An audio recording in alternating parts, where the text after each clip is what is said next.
Además, jamás he matado a nadie por una razón personal.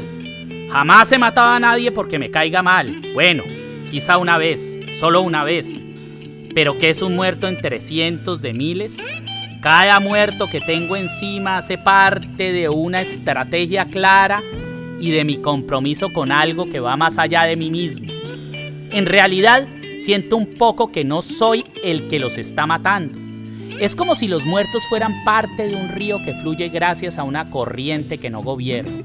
Sé que yo los mato o los mando a matar, pero hay algo en mí que no sé explicar y que me dice que esos muertos no son míos. Y creo que por eso es tan fácil matar tantos, matar niños y mujeres, matar al que sea sin sentir nada, le respondo. Te pongo un ejemplo, para que te quede más claro. He matado a muchos, a miles, más aún, quizás son cientos de miles si sumamos los de la adolescencia. ¿Cuántos? 500,000, 700,000, 1,000,000, ni idea. Pero al único que no mataría sería el que tú escogieras para reemplazarme cuando te canses de mí.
Para la derecha extrema es difícil sostener la doctrina devastadora que representa.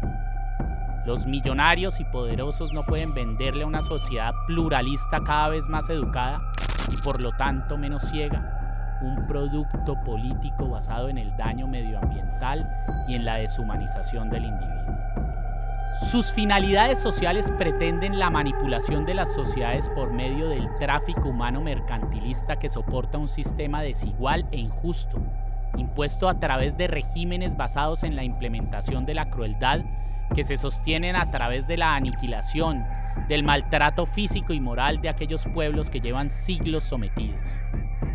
Es muy difícil que hoy en día el ser humano se trague esta sopa de excrementos. La paradoja ante la que están sometidos estos agentes del horror que nutren la sociedad de consumo los enfrenta a una conclusión ineludible. La raza humana va a desaparecer si continúan ahogando el planeta en basura y ejerciendo la disciplina social a través de la violación sistemática de los derechos humanos. La violencia contra la naturaleza nos deja sin comida y aquella que se ejecuta contra el individuo nos mata el alma. Entonces, lo que hace la extrema derecha neofascista y asesina es pintar de humanismo a los representantes del horror. A los Darth Vaders le ponen máscaras de Yoda, los visten de jeans y les desordenan el pelo. Con la pomposidad de sus diplomas limpian la sangre, la cocaína y la corrupción que destila su carrera profesional y su historia de vida. Entonces a esos ladrones aliados del narco y del paramilitar, el Matarife los saca a escondidas del carriel y los lanza de presidente, no sin antes ungirlos como profesores o ingenieros. Esa es la única manera de que el pueblo se trague ese bocado de espinas sin que le duela la garganta. A Sergio Fajardo, el profesor, al igual que al Matarife, desde que nació la mafia también le ha dado tetero. Siguiendo los pasos de Uribe, este político se relaciona con Pablo Escobar a través de su padre, a quien el capo solía comprarles propiedades urbanas. Su obrar promiscuo y desvergonzado con la criminalidad lo lleva a la alcaldía de Medellín, en donde, Tal y como lo hizo en su momento en la aerocivil, Álvaro Uribe se convirtió en un importante ejecutivo del paramilitarismo y del narcotráfico. Fajardo obedecía las órdenes de don Berna, que era quien mandaba en las comunas. Fue un alfil del bloque cacique Nutibara cuando libró el enfrentamiento con el bloque Metro. Sin el apoyo de su alcaldía tras el asesinato de Doble Cero, no hubiera sido posible el aniquilamiento del bloque por orden de Álvaro Uribe durante esta guerra entre grupos paramilitares. Sergio Fajardo es primo de Lina Moreno, la esposa de Uribe, quien de columnista le dedicó artículos cargados de admiración al Matarife.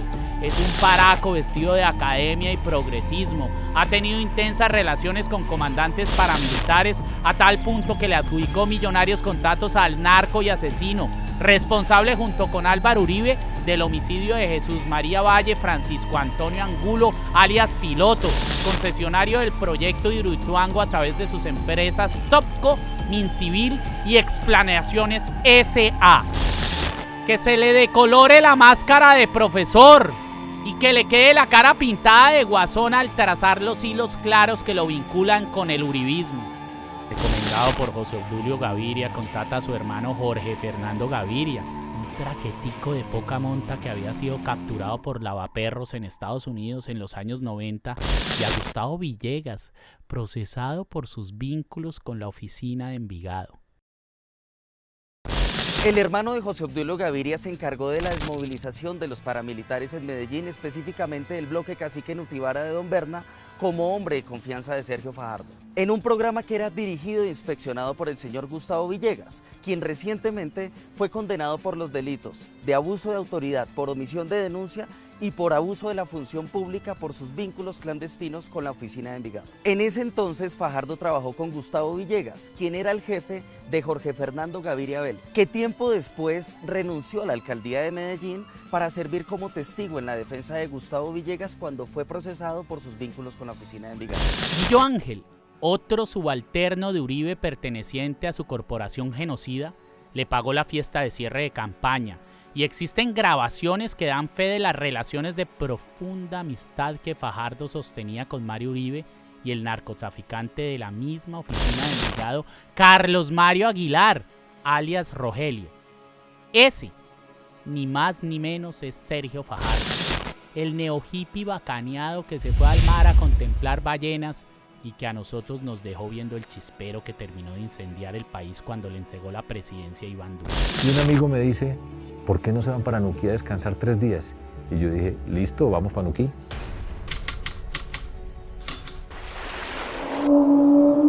Cuando Sergio Fajardo ganó la alcaldía de Medellín en 2004, un polémico personaje llamado Fidencio Mena, que fue asesor de DMG y que es cercano a Álvaro Uribe, manifestó que él puso los recursos para pagar la fiesta de victoria de Sergio Fajardo. Afirmó que él personalmente pagó la fiesta de victoria política de Sergio Fajardo y que quien le prestó la plata para realizar ese evento fue Luis Guillermo Ángel, conocido en el mundo del narcotráfico como Guillo Ángel, un controvertido aviador que fue indultado por el Estado colombiano por su supuesta colaboración para desmantelar el cartel de Medellín. La adicción que tiene Álvaro Uribe por el control, sumado al hecho de que dejar el poder implicaría el fin del sometimiento de las instituciones estatales que le sirven, lo lleva a utilizar todos sus recursos para que los hilos que sostienen su impunidad sigan templados y amarrando con fuerza a todos sus lacayos. Es por eso que busca el apoyo de las mafias y de los carteles de la droga para financiarle la compra y el constreñimiento de votantes a todos estos candidatos disfrazados que se le agachan. Uribe también ejecuta la violencia simbólica a través de su cuenta de Twitter, cuyos trinos generan reacciones furiosas por parte del paramilitarismo y la fuerza pública, que en Colombia vienen siendo lo mismo. Hoy en día las cosas han cambiado. Ya no asustan los paseos intimidatorios acompañados de sus matones armados en los cuales reparte volantes a esas poblaciones indefensas que lo ven llegar en su convoy de camionetas blindadas. Son otros tiempos. El pueblo erguido lo aclama con rabia gritándole en las calles asesino, narco y paraco. El Matarife ejerce la violencia institucional a través del Estado al que le puso la silla, el freno de hierro en la boca y se le montó encima. La agresión obra en 2 vías. A través del hostigamiento selectivo de la institucionalidad en contra de los opositores o también mediante la inacción.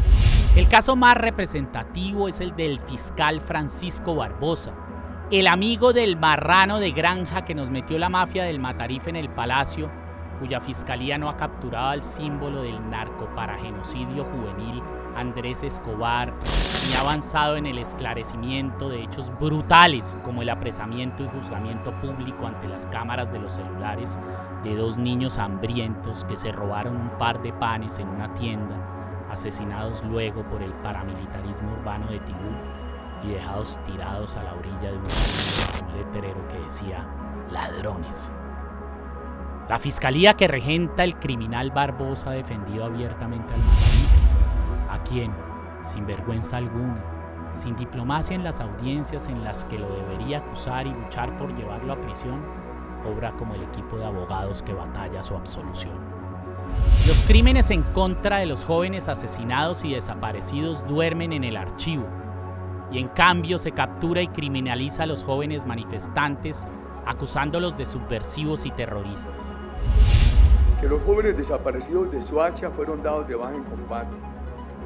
No fueron a recoger café, iban con propósitos delincuenciales y no murieron un día después de su desaparición, sino un mes más tarde.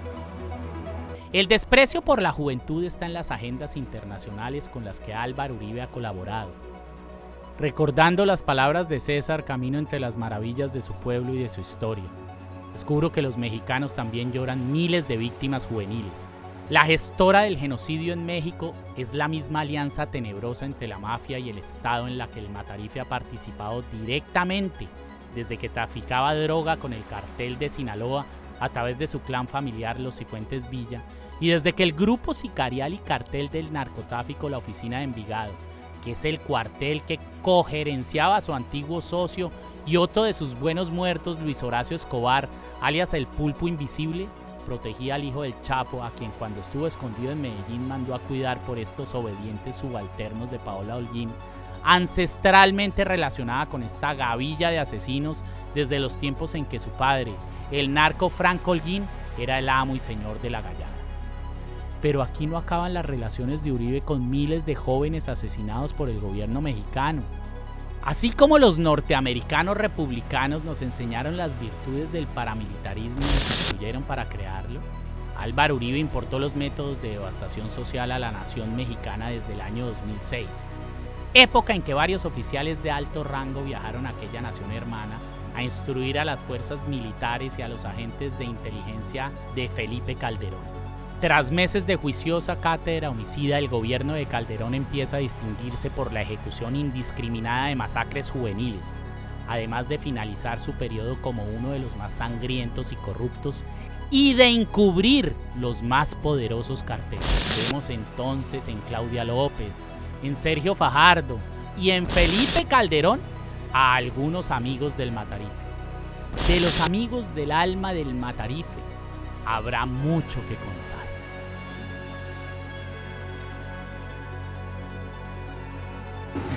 Para mí el problema fundamental desde el punto de vista ambiental y creo que político de la humanidad es el cambio climático.